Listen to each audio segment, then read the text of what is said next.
सुषमा अपने पूरे परिवार के साथ खुशी खुशी मोहन नगर में रहती थी। उसकी 2 बहुएं थी, पल्लवी और शिवानी। एक दिन दोनों बहुएं रसोई में काम कर रही होती है कि तभी उनकी सास सुषमा उन्हें बुलाती है। अरे बहू, जरा इधर तो आना। शिवानी, जरा जाकर देखना सासू माँ क्या कह रही हैं। दीदी आप ही देख लो ना जाकर, आपको भी तो सुनाई दे रहा है। अरे मैं आटा गूंद रही हूँ ना, तुम चली जाओ। हाँ तो मैं भी तो सब्जी काट रही हूँ ना दीदी। अरे बहू जल्दी आओ। ओह, ये तो जाएगी नहीं, मैं ही जाकर देखती हूँ कि क्या करना है। पल्लवी सुषमा के कमरे में जाती है। जी मम्मी जी, क्या हुआ? शाम को घर पर कुछ मेहमान आने वाले हैं, तो तुम अच्छा सा खाना बना लेना बहू। ठीक है मम्मी जी, आप बता दीजिए क्या क्या बनाना है और कितने लोग आ रहे हैं। सुनील की मौसी जी और उनका पूरा परिवार आ रहा है। कुल मिलाकर 3 लोग और हमें मिलाकर हुए 9 लोग। तो अभी से ही तैयारी करना शुरू कर दो। और हाँ, घर की सफाई भी कर देना, हाँ, अच्छे से। जी मम्मी जी, सब काम हो जाएगा, आप चिंता मत कीजिए। पल्लवी शिवानी को घर में मेहमान आने वाले हैं इसके बारे में बताती है। क्या 9 लोगों का खाना बनाना होगा, घर की सफाई करनी है? बाप रे, सासू माँ ने तो हमें घर की नौकरानी ही समझ कर रखा है। ऐसा नहीं बोलते शिवानी, हम इस घर की बहू हैं और घर के काम करना हमारा फर्ज है। दीदी तो है ही सासू माँ की चमची, जब देखो सासू माँ सासू माँ। मैं तो इतना सारा काम नहीं करने वाली। शिवानी कपड़े लेकर गमला साफ कर रही होती है और चक्कर आने का नाटक करने लगती है। मेरा सर चकरा रहा है। तभी वहां पल्लवी और सासू माँ जाते हैं। अरे बहू, क्या हो गया तुम्हें?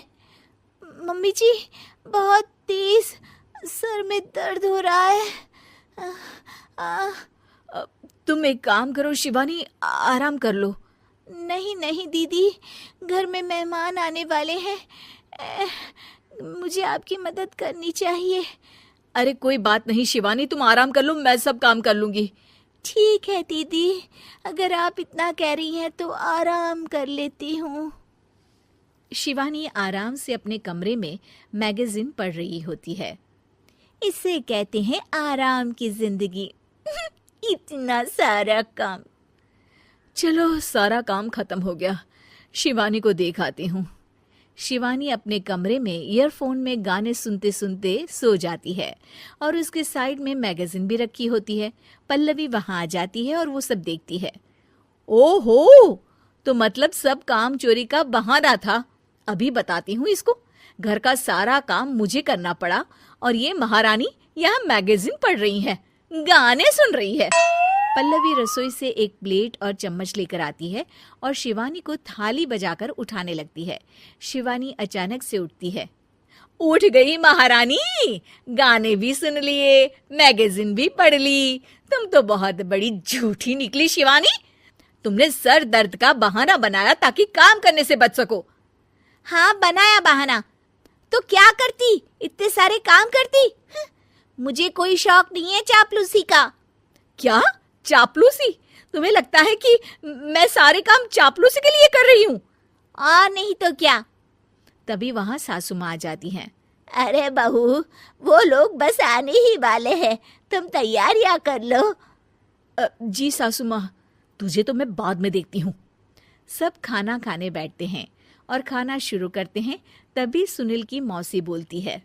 वाह भाई वाह, खाना तो बहुत ही अच्छा बना है सुषमा जी, एक एक चीज में क्या स्वाद है।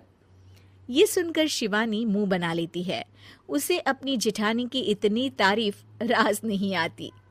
आपकी बहुएं तो बहुत ही अच्छा खाना बनाती हैं।